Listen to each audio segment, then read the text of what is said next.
There are always a lot of rules to follow on a movie set. Stay out of the way, don't go over budget, and there is never, ever supposed to be live ammunition on set. But that is exactly what happened during the filming of the movie Rust.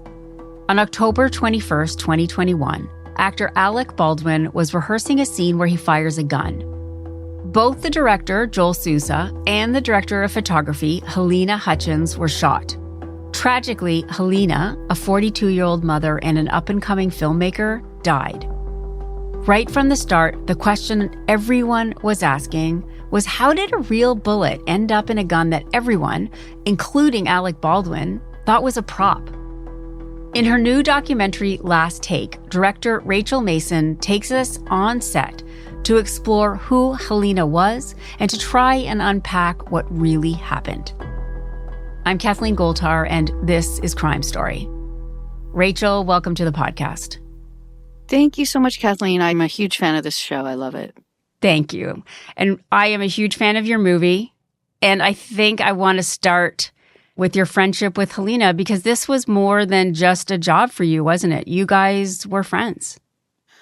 Oh, she was an incredible friend. Damn it. I always try to not cry, and I'll never know what causes it, but for some reason, just thinking about her as just an incredible friend made me very sad. Because she just left such an indelible impression on me and truly everyone she met. Even now, her disappearance doesn't quite make sense. It just doesn't make any sense. But yeah, she was an incredible friend. And I guess the other connection for us is our sons are both friends. And her son is really close with my son. Yeah. Sorry. No, please. I mean, your friendship underpins the entire thing.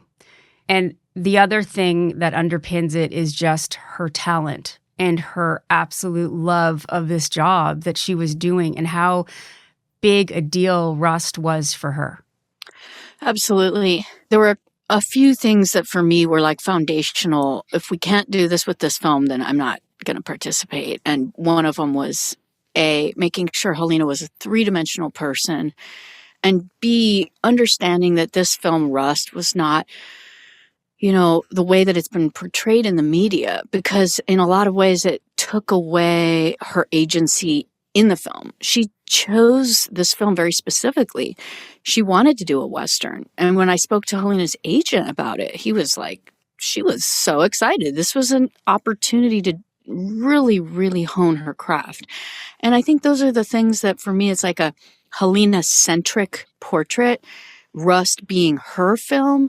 And just in this last couple weeks, it's been out in theaters. And I've been really amazed that seeing reviews in the mainstream where her art is talked about by incredible high-level film reviewers. That was actually the whole reason it got completed. Yeah, I mean, there were some moments where I lost my breath just seeing how beautiful the scenes were and what she put together. But like all movies, my husband's an art director. Making films and TV is never easy. There's always crap that goes along. And it wasn't an easy shoot, was it? Oh, no, it was not an easy shoot. But I do want to say it's great to know about your husband. Then he knows that he's probably been on some sets where it's been chaotic. Oh, often. Exactly. What I started to recognize when I interviewed people on Rust and when I saw what was going on was like the more chilling reality was how normal this is. That is the more foundational question for the whole industry. I hate to say this, but I really believe the next death on a set will not be because of a gun. It will be much more likely because of something else. It could be, even just electrical equipment, stunts, crazy stunts, high-speed car chases, or all these different elements of a set. And then the final puzzle piece that I recognize as a core feature of possibly you could say dysfunction is that when you're on a set, you don't often know everybody very well. So you're meeting brand new people, and human beings are complicated. So at the core of a lot of things are communication issues. So the question in my mind is, what more safeguards can be put in place so especially if you see something, you really are mandated to say something on a set. On top of all that, where chaos is sort of normal, like you said, on any set, Rust wasn't a high-budget film. They were pressured for time and to keep things cheaper, which always means more dangerous. They did have animals, they had guns, they had stunts. Can you give me a sense of what was happening on the set that now that you've had the chance to kind of look back on it, you're like, this kind of led, whether like you said, it was a gun going off or something else, there were signs that things weren't being taken care of properly. There was definitely a disagreement, and I could say a pretty loud and vocal camera crew that had issues primarily with their hotels. If you look at all the exchanges, the emails, the text messages, which is what I looked at, there wasn't a loud amount of noise about guns. There was an accidental gun discharge that was one thing that was brought up. But in totality, the thing that was really, really, really at the top height of their concern were hotels, because the hotels were related to driving conditions. The reason I bring it up is because it wasn't like leading up to the day of the accident, the production was just thinking about guns. I sat through the court trial, and throughout the trial, that's when I realized so many different people, ranging from like a script supervisor to a horse wrangler and to actors, out of the corner of their eye saw that things were not being handled right with guns. But what I saw was that the thing that was causing the drama on set was hotels being a point of dispute. So much so that the camera crew walked off primarily because of that. They were told no to their hotel demands. And the production was saying, well, look, we are trying to help accommodate you. You're not okay with our accommodations. I started to analyze the situation to think, man, had this hotel thing, which on some level has a lot of merit, you shouldn't be driving long distances. You should try to accommodate your crew, correct? But that was causing people to look away from another problem, which was really profound. And so I think on some level, there was this larger story of communication breakdowns happening on the days leading up to Halyna's death. And I guess what I didn't realize, adding to the tragedy of this, was because of that walk-off, Halyna was in a spot that she wouldn't have been in if the camera crew hadn't have walked off the set. Exactly. And there's a very clear protocol about where a camera should be, where a person should be when a gun is handled. And, an additional layer to this was an unplanned rehearsal with a gun. Okay, you should not have things that are unplanned on a set. To a rehearsal, you shouldn't be using a real gun on a rehearsal. Sometimes people just point their fingers.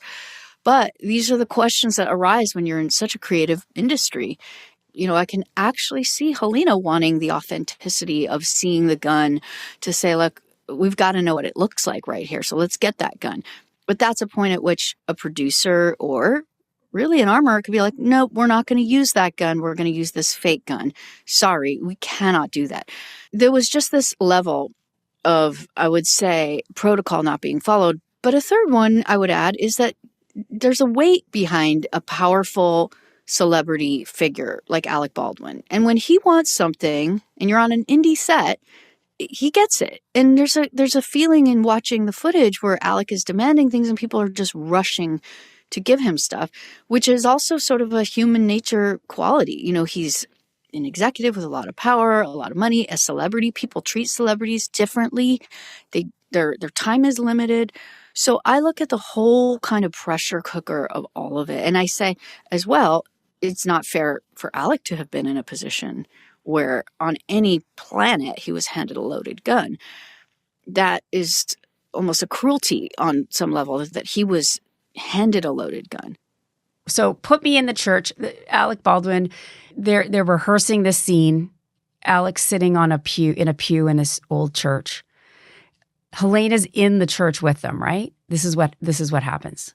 So this particular day had gotten off to a really rocky start because the crew walking off meant they had to think creatively, quickly, nimbly.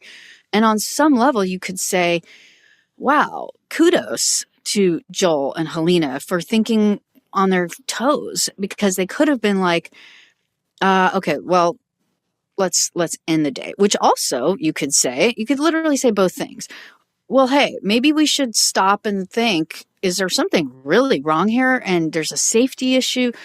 But they also did the thing that happens a lot. Look, it's okay, we had a mishap happen right now. Let's just go forward. And you know what? If this hadn't happened and this film went ahead this would have been like lore for the movie. Look how amazing they were. They had this thing happen and they just kept going. Like, it would have been lore, but positive instead of negative. Oh, totally. Like, couldn't you believe Halyna finished this film without her crew? So what happened that day is they sort of rearranged the schedule. They had lunch. And I know this because I spoke to so many different people who now have this image burned in their mind of their final lunch with Halyna, where she sat down with even a horse wrangler and turned around and said, I'll see you later. Well, and that was the last moment they had with her. They went into the church and they were going to rehearse a close-up. And this is the whole reason the gun was brought in, because Halyna really wanted to see what that close-up would look like. So Alec gets the gun, and, I'm glossing over all the different steps, but in that moment, he's handed the gun, and Halyna is standing in a point-blank range, which is like, I think 3 to 5 feet, really close, really, really, really close, with her hands in front of her, and is just looking and directing Alec, and Joel is standing behind her, and Alec pulls the gun out. One of the times he pulls the gun out, it fires, it goes off, and there's immediate chaos in the church, and people hear the bang from a far distance away too. So everyone on the set was aware something really bad happened, and that is exactly the moment that she was shot and Joel was shot. It was so close that the bullet went through her, right, and shot Joel. The bullet pierced her and all the way through. It was a through. There's an in and an out, and it went through into Joel, and it landed and lodged in Joel's shoulder. This then turns into a police investigation, obviously. I mean, first it was an emergency medical situation. Yes. And the medic on set, she did her absolute best and immediately was there with a medic who had combat training experience on set. And his name is Matt Hammer. And he showed up because he now works in lighting, and yet his background happens to be in law enforcement and combat. And so his training kicked in, and he started actively working on Joel and Halyna. The crew became de facto assistants to a trauma medical situation. And then, yes, the police were called in. Immediately the set became a crime scene. And those two things don't go together. This was supposed to be all fake. Guns are supposed to be fake. All the blood on set is supposed to be completely fake. So there's this unfathomable aspect of what's happening for everyone involved. And I think that complicates immediately this type of investigation that the cops had to do. Like, there's tons of people all running around, and evidence began getting disturbed instantly and thrown out. Things that were just completely chaotic. And again, because it's a set, it wasn't operating like a classic crime scene, but it technically should have been. But let's get back to the person who should have really initially said, don't stand there, don't use that gun, was this armorer who was also a woman in a male-dominated field. She was very young. Can you tell me about her? Yeah, although I would qualify, there's two people that should have jumped in. Fair. Yeah, I think Hannah Gutierrez-Reed, absolutely. Her job needed to be making sure nothing went into a gun that wasn't safe. But there's a safety person who's supposed to also be overseeing it. And in fact, you could argue that he was the more responsible party. And his name is Dave Halls, and he is the first AD. And he also acknowledged his failure. He should have done quite a few different things. First off, establish, look, let's not use a real gun if this is a rehearsal. And secondly, and the most important thing, he was supposed to look at the gun and examine it.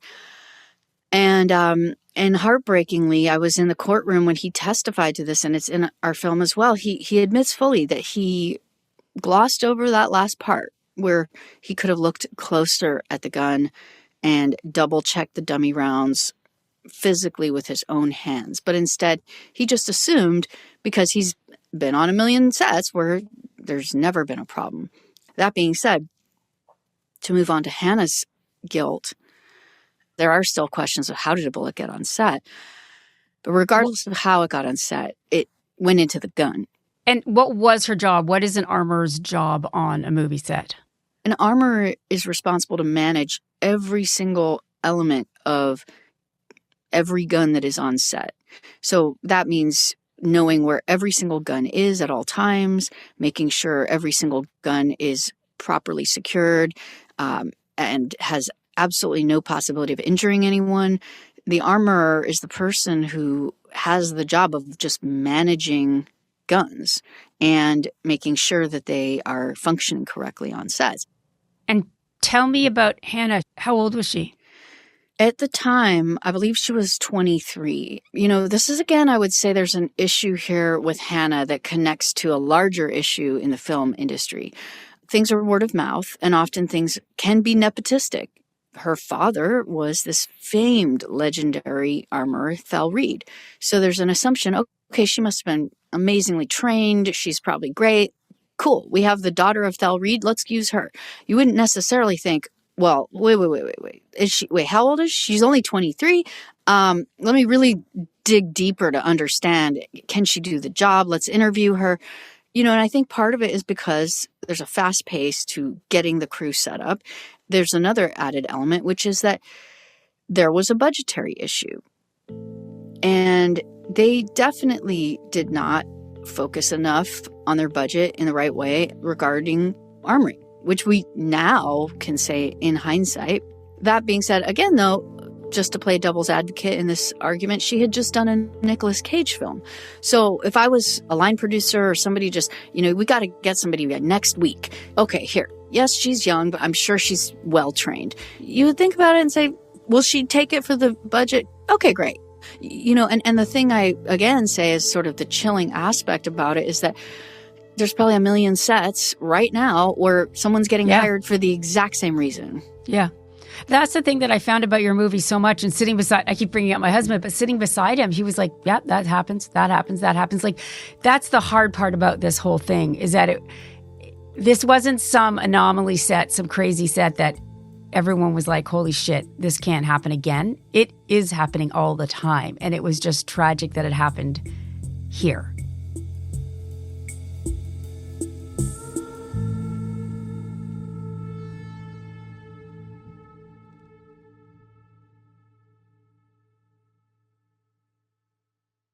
So obviously the reason I even heard about this was because of Alec Baldwin, sadly, right? He's pulled into the police station. They're interviewing him, and there's a moment where he learns that she dies. And it really is, it feels like it sums up almost exactly what you were just talking about, where it goes from being a film set where everything is fake. And in that moment, everything is so real. It was really hard to watch because, like you said, it's torture that he got handed this gun.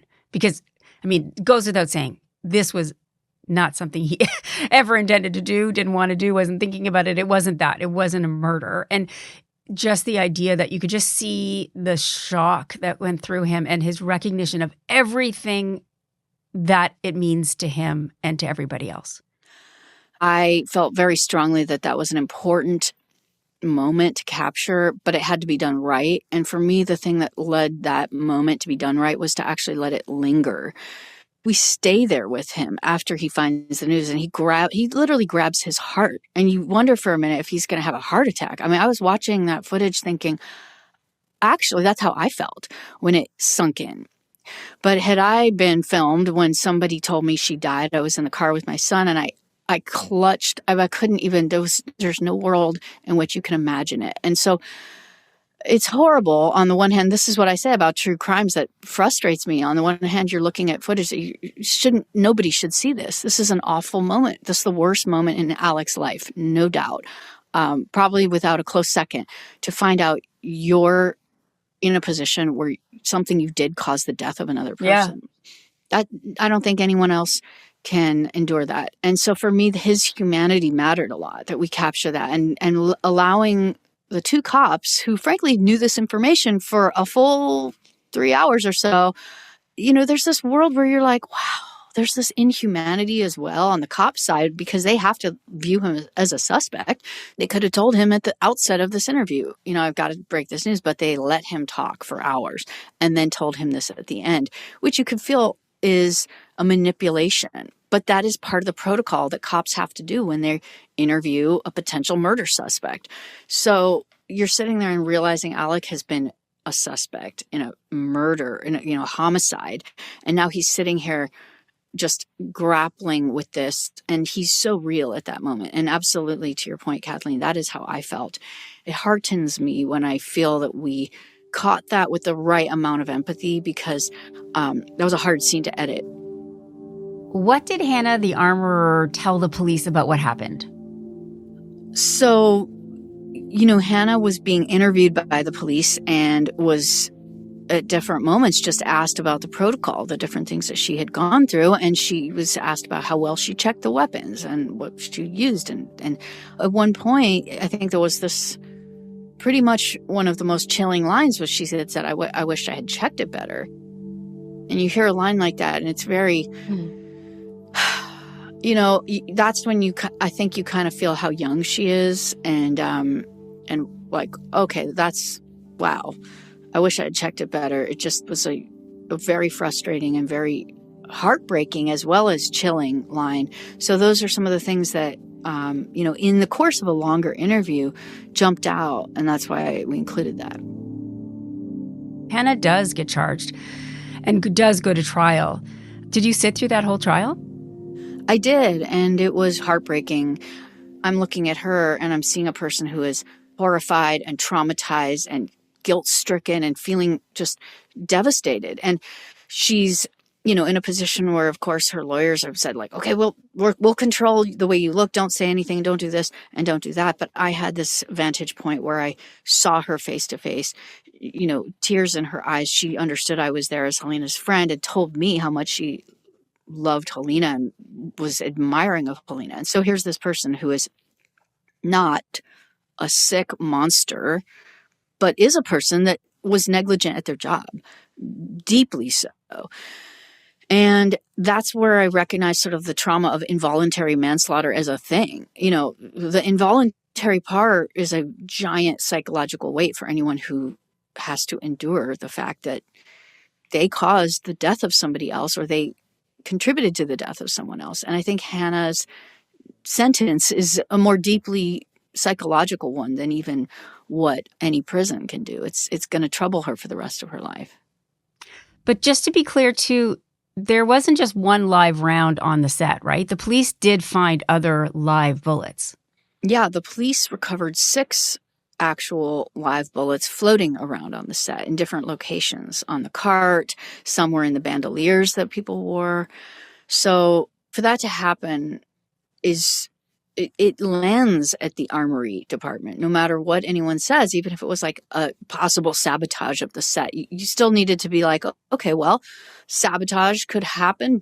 Armorers are tasked with knowing what is happening in their department on the gun/ammo side of things. So that's critical. There's another side of it, which is to say Hannah was doing 2 jobs, props and armory. And that tasked her in a way that was, really, really, really intense and possibly not right, as we expose in the film.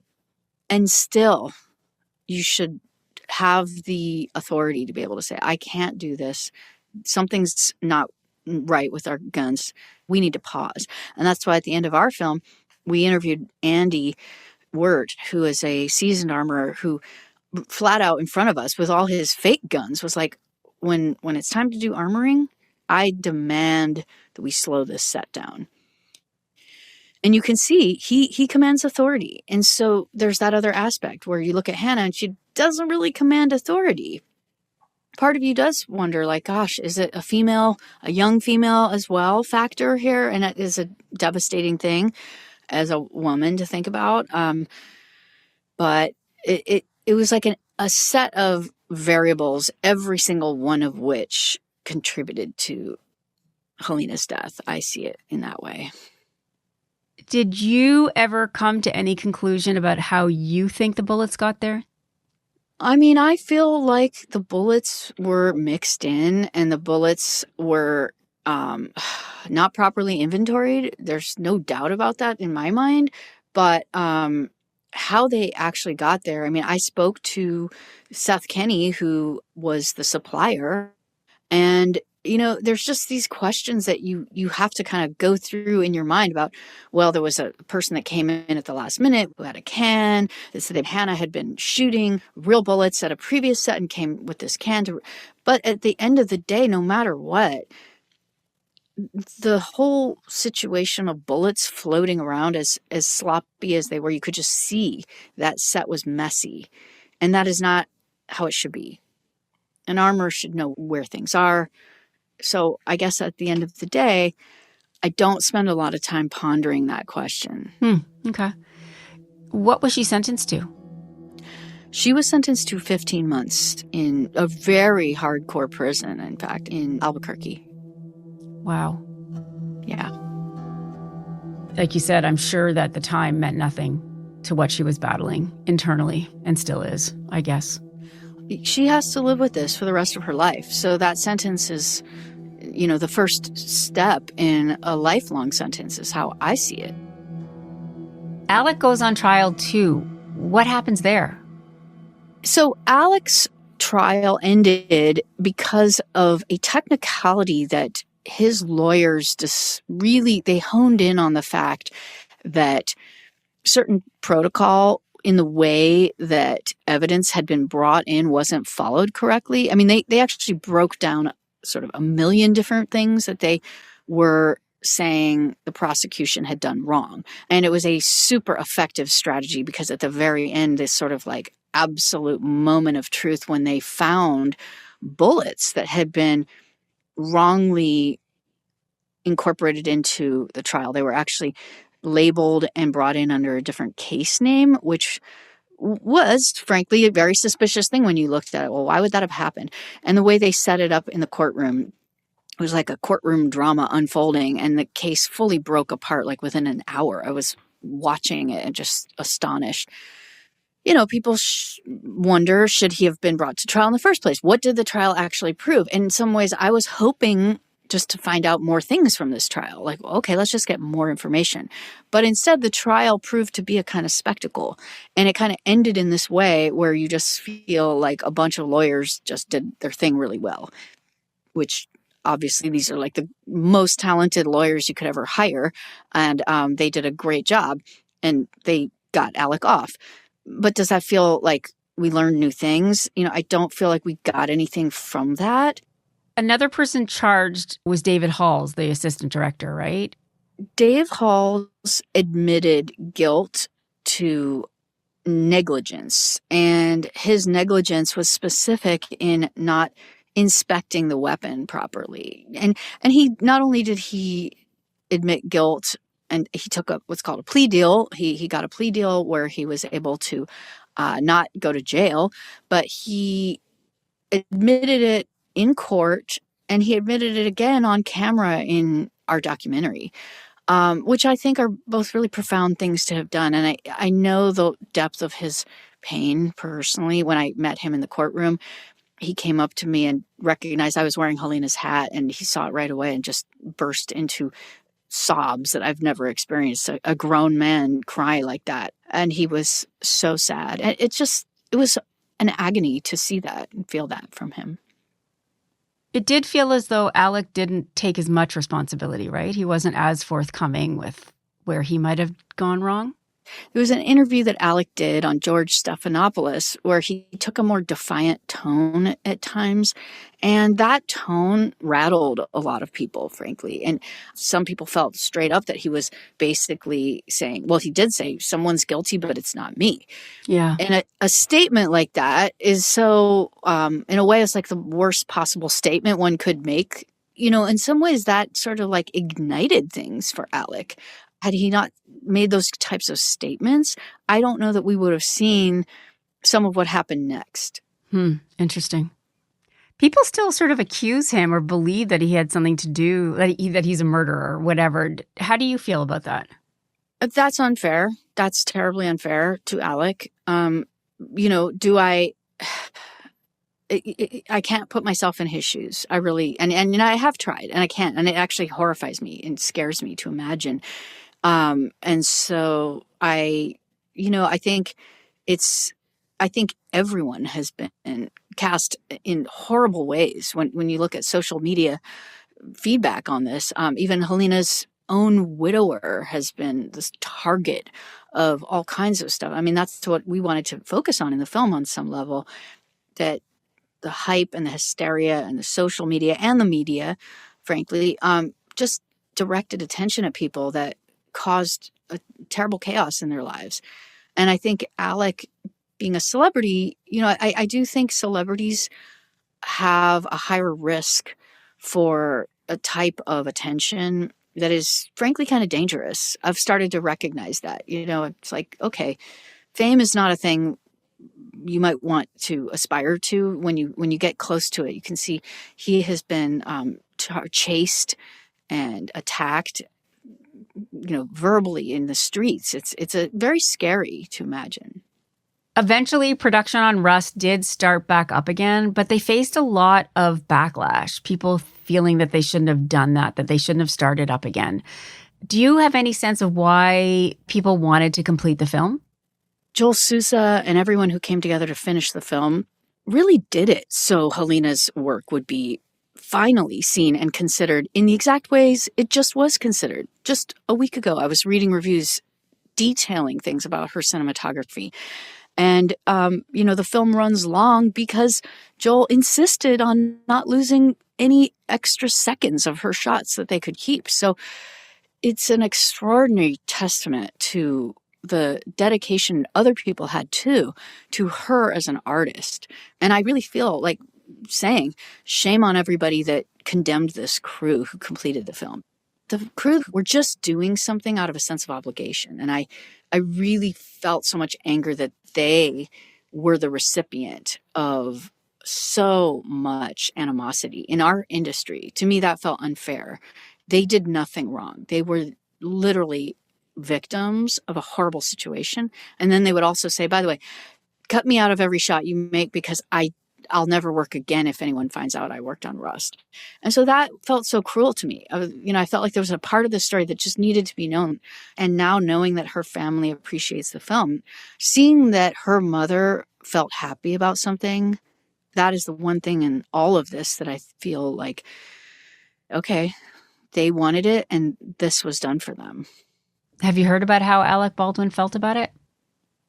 Actually, he's one person I haven't spoken to. I'm laughing only because I had a few points of interaction along the way, but I haven't had any contact with him. And yet I've been asked about his reality TV show, and that sort of emerged around the time that our film came up. But I was like, wow, okay, that is very surprising that was going on. And so, obviously he's really busy. I don't even know if he has seen it, frankly. Put me inside of you while you're watching the film. What was it like? Oh, I mean, I cried nonstop the first time. And it just, there's no world where all the emotions, if you know Halyna, aren't just devastating because of how well it was shot. And it was just so frustrating to watch, to think, wow, this, Halyna was just at her, the almost like the apex of her career, but it was the end. And it's just so agonizing because of that. However, so many things about the film were so brilliant, which also made it an agony. And so I do recommend people see the film and power through all those emotions because you're watching her art. That's how I feel. How has this changed you over time, both the death of your friend and then turning it into your work? Well, an interesting thing happened the week Halyna died. In fact, a few days after she died, I actually was sitting down to do an interview. And as I sat down, the guy who I was interviewing said to me, are you sure you want to do this? Your friend just died. And I swear I heard a voice in my head. It was Halyna being like, are you kidding? Just do your job. Do it. Don't let my death stop you from anything. And I remember thinking, wow, like how big it was to feel the weight of her death and how cruel it was. And then I thought, wow, the guy I'm interviewing right now about his most horrific loss in his life, I now know exactly what he feels. I would not wish that anyone knows what it feels like. But now that I do know what it feels like, I'm so sensitive to every person I speak to and how we craft this film about a victim because of that experience. I will never let it for a minute be a small thing. And I hate to say that it was a gift, but it actually was entirely because I now know what that feels like because of Halyna's death, that I feel like I'm in a better position to do work about victims and be victim-centric in a really true way that I just didn't have before. I've heard it before that somebody's, doesn't want to call it a gift, but weirdly, thank God you get something out of it that is a gift, right? Because without it, it would just be pure tragedy. Yeah, my mother, who used to be a journalist, said to me once, other people's tragedies become our entertainment.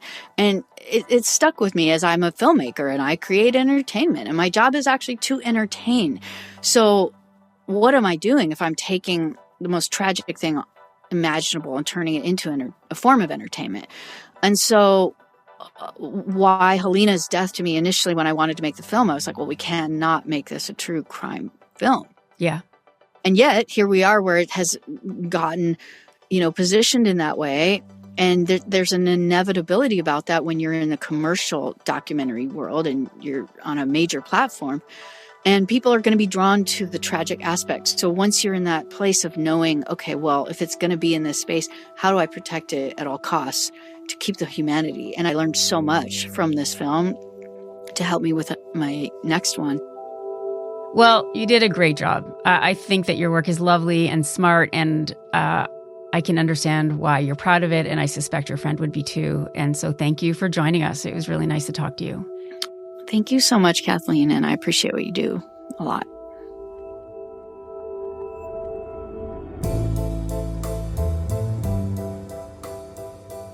Crime Story is hosted by me, Kathleen Goldhar. Our producers are Nikki Manfredi and Hadil Abdelnabi. Sound design by Julian Uzielli and Graham McDonald. Our senior producer is Jeff Turner. Our video producer is Evan Agard, and our YouTube producer is John Lee. Executive producers are Cecil Fernandez and Chris Oak. Tanya Springer is the senior manager of CBC Podcasts, and Arif Noorani is the director of CBC Podcasts.